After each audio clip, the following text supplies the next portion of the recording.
Diddy's daughters, Delela Chance and Jessie, are allegedly distancing themselves from Diddy and planning to file for emancipation in the middle of the fallout in Diddy's legal drama. Why is Diddy's family leaving him alone? And what does all of this have to do with Kim Porter's autopsy report? Let's find out. Now is one of tonight's A-list presenters. It's Sean Diddy Combs with his stunningly beautiful daughter, Chance Combs. Mr. Combs, is this not the perfect father-daughter date night?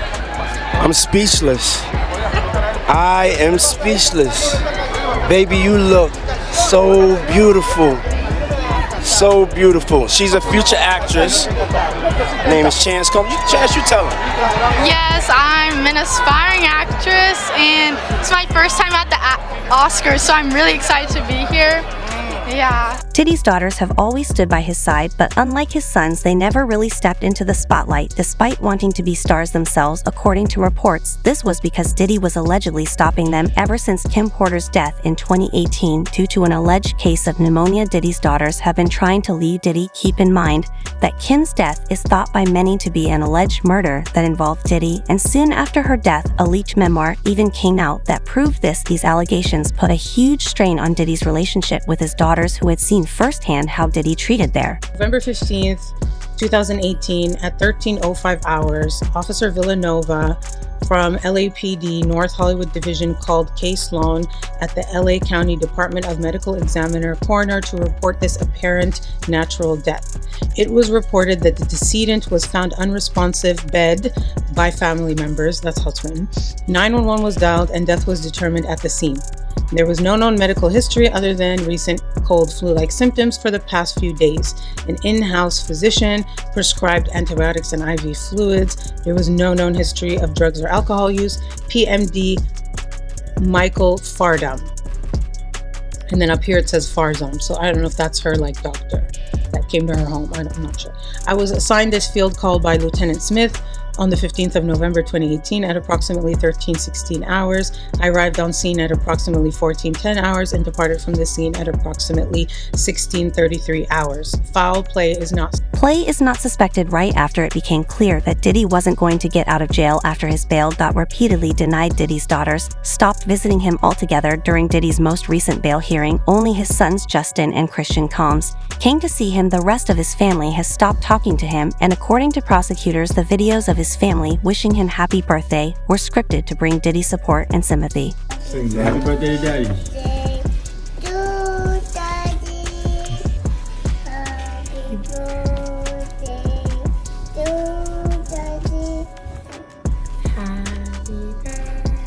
Keep going. Happy birthday to Daddy. Keep going, Go.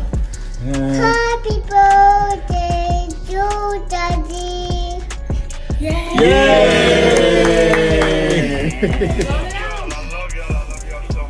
We love you too. Love you, Pops. We miss you. I can't wait to see y'all. Yep. Can't wait to see y'all. And I just want to say I'm proud of y'all. Proud of y'all, especially the girls. I mean, all of y'all. Just for being strong. Thank y'all for being strong, and thank y'all for being by my side and supporting me. I love y'all. I got the best family in the world. My birthday, I'm happy. Thanks to y'all giving me this call. Thank you very much. I love y'all. We love you more. Can't wait to see you in a couple of days. We're waiting to get this hearing started. It was interesting too because this time around, Diddy was brought in first. He was brought in about a couple minutes after 2 p.m. today, and we were all kind of waiting to see. We had heard mumblings that his mom might be in courtroom, that we were waiting for the children, but then nothing happened. But then, in another twist and turn, the children do walk in, but this time it was a lot smaller bunch than it was the last time. So last time you're having all of Diddy's children, except with the exception of Love, who is just a 2-year-old child, so she wasn't at court. But you had all of Diddy's children there except Love.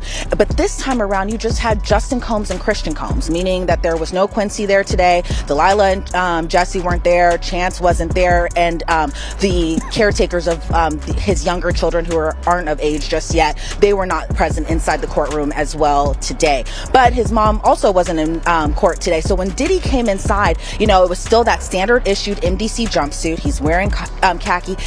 From that video of, I think that was obtained by Daily Mail back in September, of Diddy playing hacky sack in Central Park, to now he appeared just astonishingly thinner, which you can expect to be inside a federal detention center for a couple months now. A lot different from the luxury lifestyle that he was living before, but he appeared very noticeably thinner, and maybe being locked up in detention is starting to wear on him. He appeared grayer a little bit as well too, but again, he appeared just like how you would expect Diddy to appear. For a hearing, Diddy's attorneys and Diddy himself have continuously denied any involvement in Kim Porter's death, but everyone around Diddy says otherwise. Gan Deal says Diddy and Kim had an incredibly abusive relationship, and he even saw Diddy hit Kim Porter multiple times. One time while standing guard outside a room that Diddy and Kim Porter were in, Gene says he heard Diddy beat Kim, and when Kim walked out, she was covered in bruises. Sometimes when Kim lived on 70th something street, and I would go upstairs with Diddy, you could hear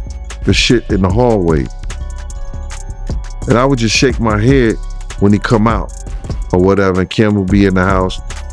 And it's always about where she was at or who she was dealing with. You know what I mean?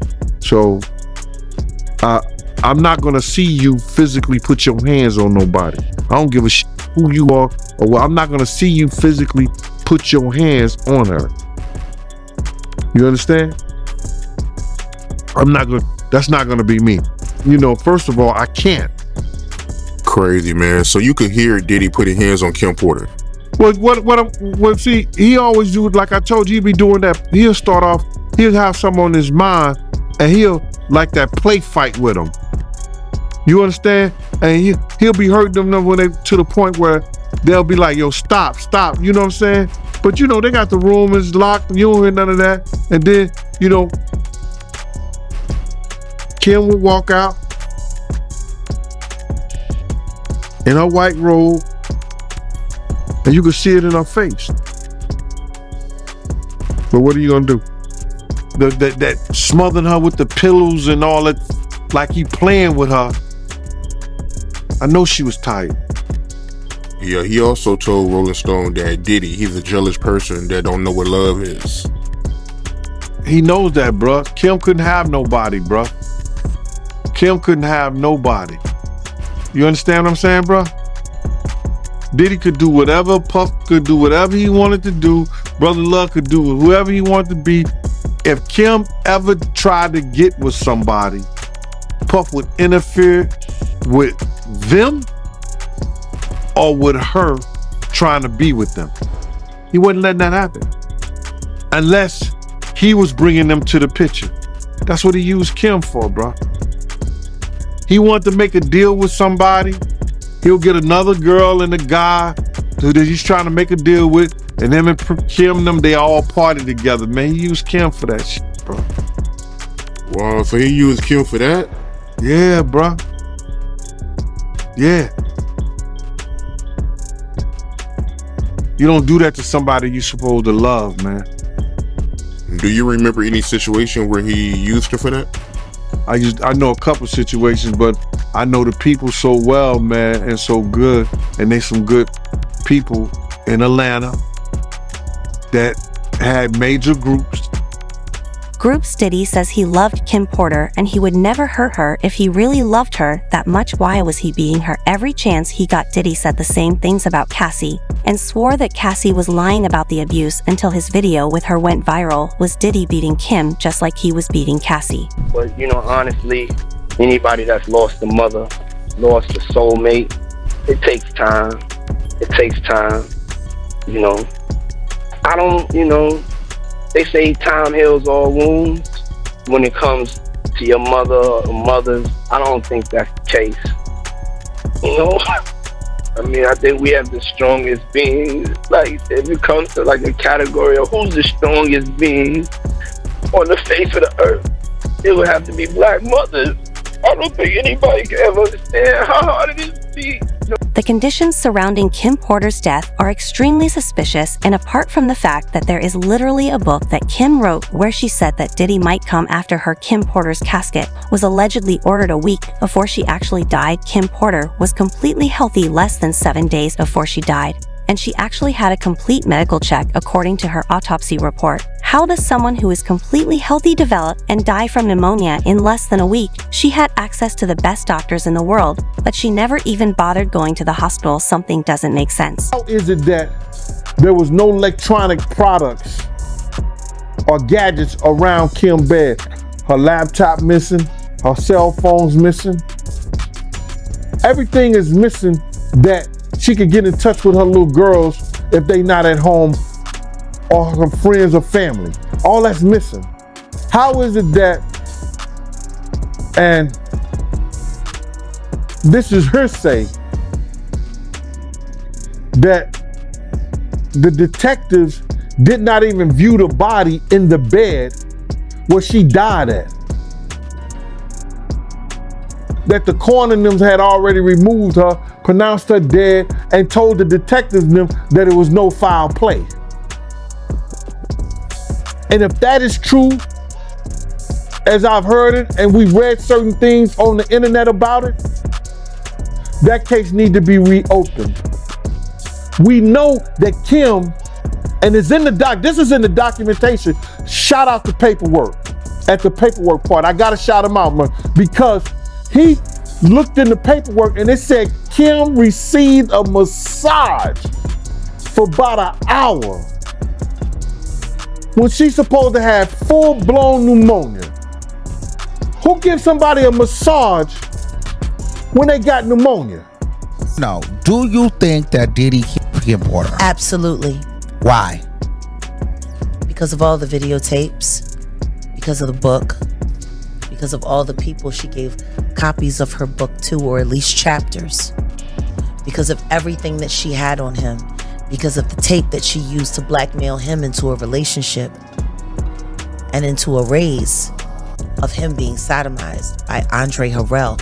And I am not saying that allegedly, because I heard her and Kim Muir talking about it in the booth of the bathroom while snorting cocaine at the kick. A small amount of blood was noted is issuing from the right nair. A small amount of white frothy sputum was also noted issuing from the mouth. Oh, she had foam coming out of her mouth? What appeared to be a contusion was noted to the left upper arm.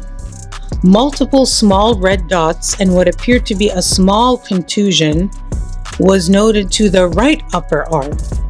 What appeared to be small contusions were also noted to the bilateral posterior upper legs. Piercings were noted to the bilateral ears. Implants were noted to the bilateral breasts. A vertical line of discoloration was noted extending from the upper abdomen to the groin region. The back was unremarkable. No other scars, marks, or apparent signs of trauma were noted. Rigor was noted to be a 3 throughout the body. Lividity was fixed and appeared to be consistent with the decedent's position upon my arrival. Identification: decedent was positively identified as Kimberly Antoinette Porter. Next of kin, they notified the son and other family members. Decedent was not married. I spoke with Detective Patike at the scene and he confirmed this information. Organ tissue procurement was not addressed with the family, and autopsy notification, it says no exam notification was